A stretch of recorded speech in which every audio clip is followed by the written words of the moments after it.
Salut les loups! Aujourd'hui on se retrouve pour ma première vidéo. J'ai décidé de faire cette vidéo, pourquoi? Parce que tout simplement la stomie c'est un sujet trop compliqué pour en parler à l'écrit, c'est très complexe. Si on n'en a jamais fait, on peut vite se sentir dépassé par les mots, etc. Alors qu'en vidéo je pense que ça va être beaucoup plus facile pour vous et vous allez beaucoup mieux comprendre parce que de toute façon c'est quelque chose d'imagé, c'est quelque chose qu'on a besoin de voir faire. J'espère que cette vidéo va beaucoup vous aider.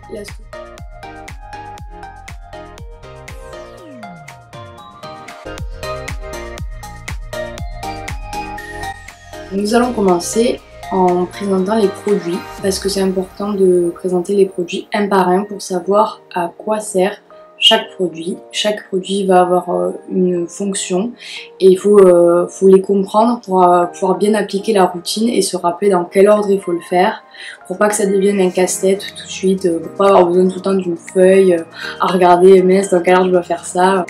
Donc je vais commencer par... j'ai pas pris d'ordre spécial, hein. Je les prends comme il est. Donc le premier truc, le premier produit c'est la pâte. Alors la pâte ça sert à quoi? La pâte déjà il en existe deux, il y a la pâte sans alcool et la pâte avec alcool. Au début ma stomie était tellement sensible que je supportais pas la pâte avec alcool, ça me brûlait. Et si c'est votre cas, n'hésitez pas à demander la pâte sans alcool comme j'avais fait au début. Par contre je vous préviens, elle est un petit peu plus difficile à travailler. Donc c'est un mal pour un bien, mais clairement si c'est comme moi et que ça vous brûle, passez sur la pâte sans alcool pour commencer. La pâte, à quoi elle sert? Elle sert tout simplement à coller tous les éléments que vous allez poser sur votre stomie. En fait, c'est la colle qui va venir entourer tout de suite la sortie de votre stomie et qui va servir à coller tout votre support. Le deuxième produit, c'est ceci. Mais qu'est-ce donc? C'est une poudre. Ça sert à apaiser les contours de la stomie, surtout pour le début. Ça se met essentiellement, vous verrez, sur les boursouflures violettes qu'il y a au début autour de la stomie. Voilà. Ensuite, troisième essentiel, le spray. Bon, ça c'est un spray mais il y en existe plein. Il faut savoir que c'est la seule chose qui n'est pas remboursée dans tous les produits de stomie. Enfin en tout cas dans ceux que moi j'ai pu tester, c'est la seule chose qui n'est pas remboursée. Ça coûte environ 15 € et je vous avoue, sur les presque 3 mois où je l'ai gardé, 2 mois et demi, je crois que j'ai utilisé sur 2 bouteilles et il me semble que celle-là c'était la 3e. Donc on va dire que une bouteille fait 1 mois. Si vous avez de la chance et si vous êtes sympa, les prestataires quelquefois ils l'offrent. Et donc ça sert à quoi, à force de me blater dessus quand même? Ça sert tout simplement à décoller le socle de stomie. Voilà, donc le socle de stomie ça a quand même des colles assez fortes forcément, pour pas que ça laisse passer les selles, etc. Donc il faut un spray pour le décoller. Et franchement si vous n'avez pas le spray, c'est une galère sans nom. C'est-à-dire que moi il y a eu quelques fois où j'avais pas encore le spray et où j'ai dû me décoller la stomie toute seule, mais c'est une galère. Franchement ça vaut pas le coup de s'en priver, même si c'est pas remboursé. Par ailleurs, faut savoir que ce spray on peut aussi l'utiliser quand vous avez des pansements qui sont un peu trop collés, forcément dans tout ce qui est stomie, etc. En dessous vous avez des pansements et des fois il arrive qu'il y ait des pansements, vous savez les blancs là qui sont vraiment scotchés on dirait. Quand on n'arrive pas à les faire partir, ça c'est le top. Moi j'ai eu une petite trousse qui va avec, donc soit vous pouvez la demander, il me semble que moi elle était offerte, hein. Soit vous prévoyez une autre petite trousse avec tous vos produits dedans. C'est plus simple, c'est plus organisé, c'est franchement un truc à faire. Les compresses, donc voilà. Et en fait, c'est pas des compresses stériles. Tout est fait en non stérile entre guillemets quand on nettoie sa stomie. Il faut quand même éviter d'être cracra quoi. Donc on se lave bien les mains, on met un champ stérile ou en tout cas une serviette ou quoi pour pas que ce soit trop à même. Par exemple moi j'ai un chat, chez mes parents j'ai un chien, quand je changeais mes stomies etc. il fallait surtout pas qu'il y ait des poils qui viennent m'embêter. Donc toujours prévoir un petit champ stérile, une petite serviette et donc des compresses qui sont non stériles. Autre indispensable, la petite biceptine. Donc moi je m'en servais quand une fois que le socle est décollé, quand je voulais un petit peu nettoyer le tour pour que ce soit propre. Il y en a qui font au savon, il y en a qui font juste à l'eau.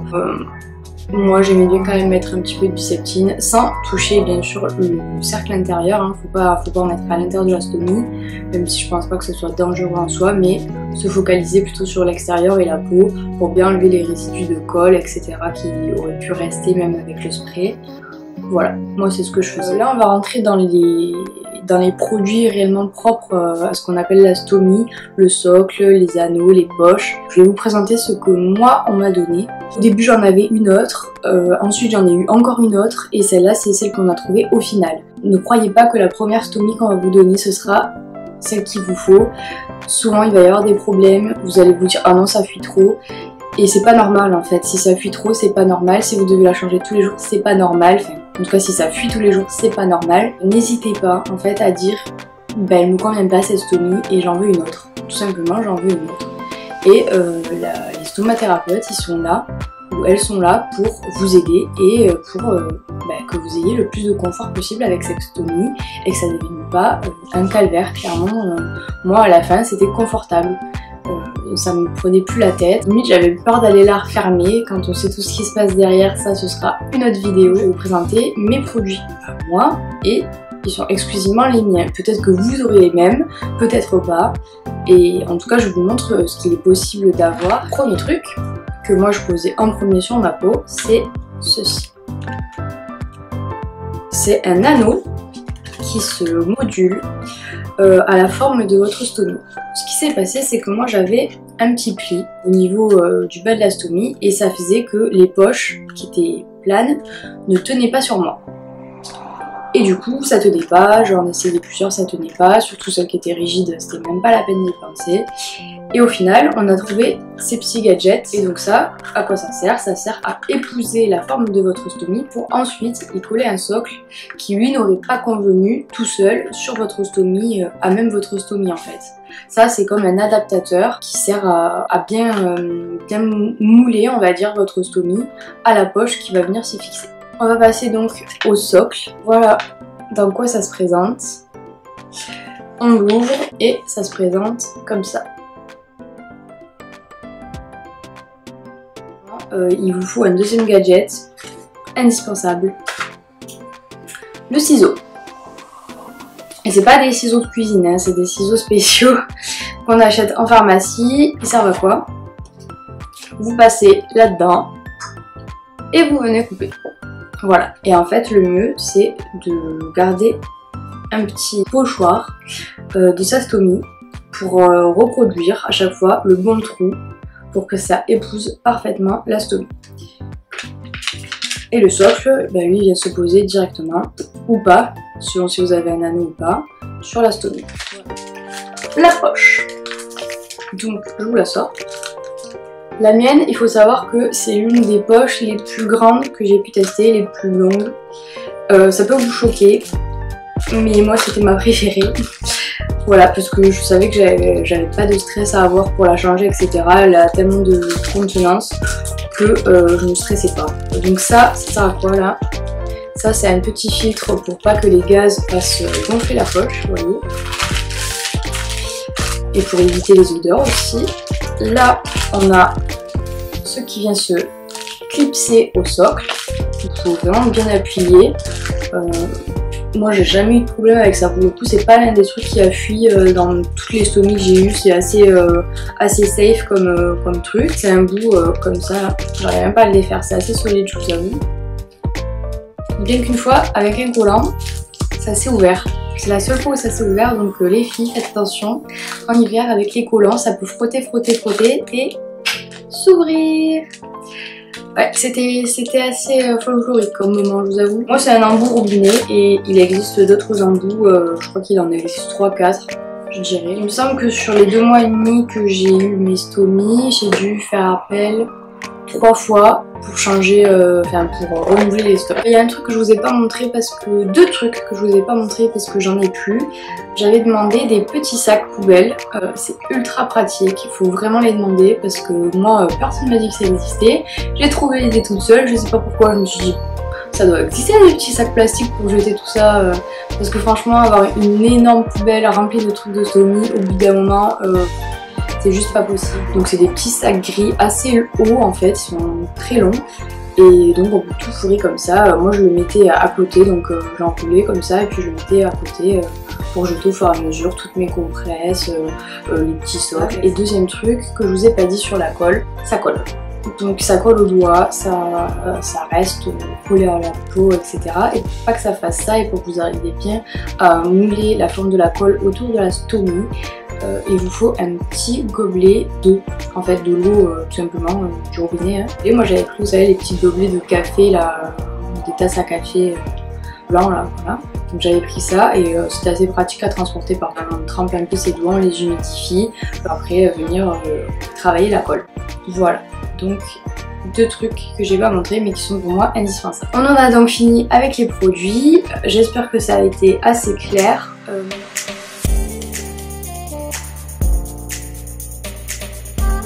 On va passer maintenant à la partie astuces et petites astuces que j'ai trouvées pour m'organiser. Des trucs que moi on m'a pas dit et que j'aurais bien aimé qu'on me dise. Dans une stomie, il y a une partie rouge, donc c'est clairement la partie active on va dire. Et il y a une partie au début violette sur les contours. Et ensuite il y a votre peau. Et moi j'étais persuadée qu'il fallait pas recouvrir la partie violette, que ça faisait partie de la stomie en fait. Et pas du tout. Et c'est comme ça qu'en fait on se brûle la peau et c'est comme ça qu'on se fait mal. Et c'est comme ça qu'après, une fois qu'on referme la stomie, il y a une mauvaise cicatrisation et ça fait pas une belle cicatrice.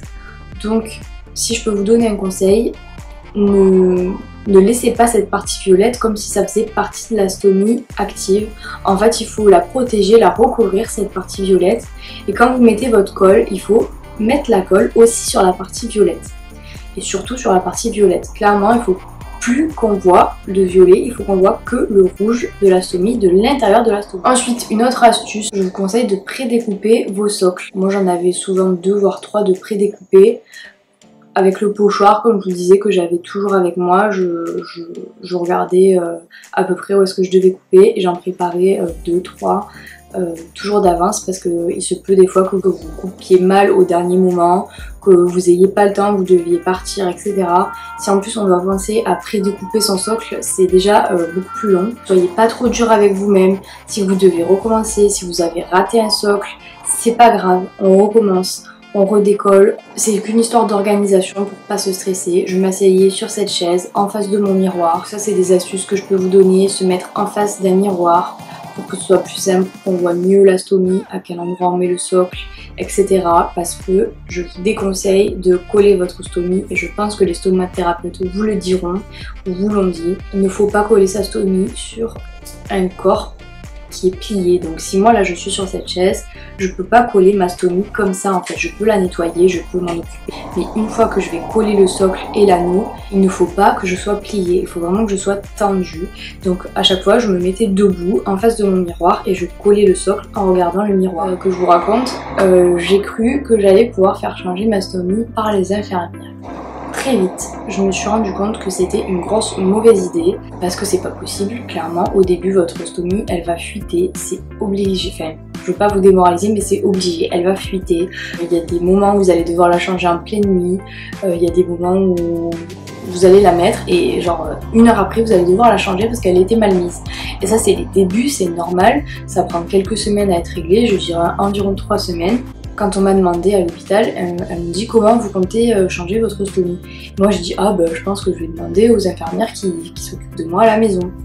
Et on m'a pas dit Marine, mauvaise idée, il y a plein de moments où elles pourront pas venir en pleine nuit de changer ta stomie. Donc il vous faut clairement apprendre à le faire tout seul parce que si en pleine nuit vous devez la changer, il faut pas être paniqué, il faut garder son calme, il faut pas se démoraliser, pas s'énerver surtout parce que moi au début comme je vous dis j'avais pas demandé à être formée pour changer ma stomie.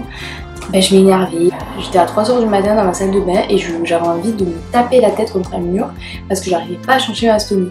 Donc franchement, quand vous êtes à l'hôpital et qu'on vous pose votre stomie, demandez à ce qu'on vous montre, demandez à faire avec la stomathérapeute, demandez à ce qu'elle vous regarde faire, qu'elle vous dise si vous le faites bien ou pas, qu'est-ce que vous pourriez améliorer. Si vous êtes comme moi et que votre stomie tombe en plein hiver, moi je changeais ma stomie complètement nue parce que j'avais pas envie au cas où j'essuie mal ou quoi, ce qui débordait, que ça attache mes vêtements, que ça attache mes culottes, etc. Le conseil que je peux vous donner si c'est votre cas aussi, c'est de vous mettre à l'aise. Et en fait c'est aussi valable pour l'été, hein.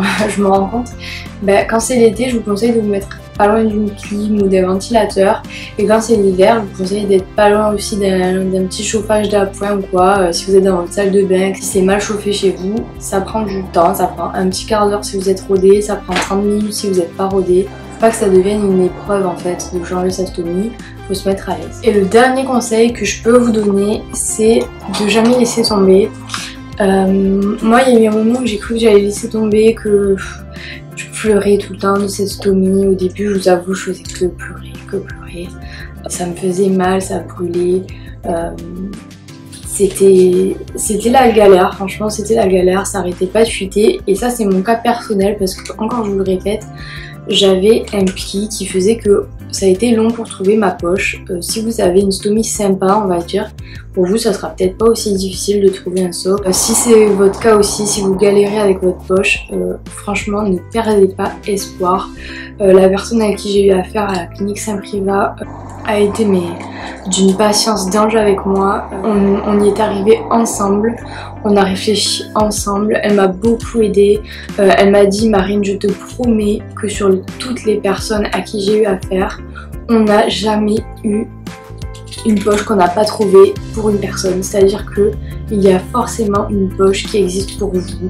Si elle ne vous convient pas, dites-le et travaillez avec les stomathérapeutes pour trouver ce qui vous convient. Parce qu'au final, on n'a pas à subir, la stomie. En fait, il faut que ça devienne une partenaire parce que oui, elle vous aide sur un moment et on en a besoin. Et il faut qu'on collabore plutôt qu'on se bagarre. Et donc ne perdez pas espoir parce que la stomathérapeute que j'ai vue, elle avait raison. On trouve toujours sa poche. Il y a toujours, comme on dit, on trouve toujours chaussure à son pied, et ben on trouve toujours socle à sa stomie. Et voilà, c'est tout ce que je peux vous donner comme dernier conseil. Vous voyez, aujourd'hui je suis là 2 mois après, 2 mois après la fille, je suis là 4 mois après et au final j'en ai pas un mauvais souvenir. J'ai survécu. À la fin, je vous dis, je voulais même pas qu'on me la ferme parce que j'avais peur de ce qui allait arriver derrière qui est bien pire. Voilà, donc la stomie, croyez-moi, c'est pas un calvaire au final. Quand on garde la foi, quand on a trouvé sa poche, tout se passe bien. On peut faire des choses, on peut sortir, on peut aller au ciné, on peut voir ses potes, on peut manger plus de choses que ce que vous pourrez manger une fois qu'elle est fermée. Donc profitez-en, parce qu'au final, c'est pas forcément le pire moment. Je vous remercie d'avoir regardé cette vidéo. J'ai pas encore fait le montage, mais je sens que je vais avoir beaucoup de travail. À quel point je vois comment j'ai parlé là dans cette vidéo, je me dis ça aurait été clairement impossible de faire un article là-dessus. Il y a trop de choses, j'aurais dû en faire 3 ou 4 et j'espère que ce sera assez logique et assez clair pour vous à comprendre. Si vous avez des remarques, des commentaires constructifs, surtout n'hésitez pas, comme je débute, j'aimerais bien alterner le mode vidéo et le mode article écrit. Dites-moi tout ça dans les commentaires et on se retrouve peut-être pour une prochaine vidéo ou en tout cas pour un prochain article. Merci à vous, bisous les loups et portez-vous bien.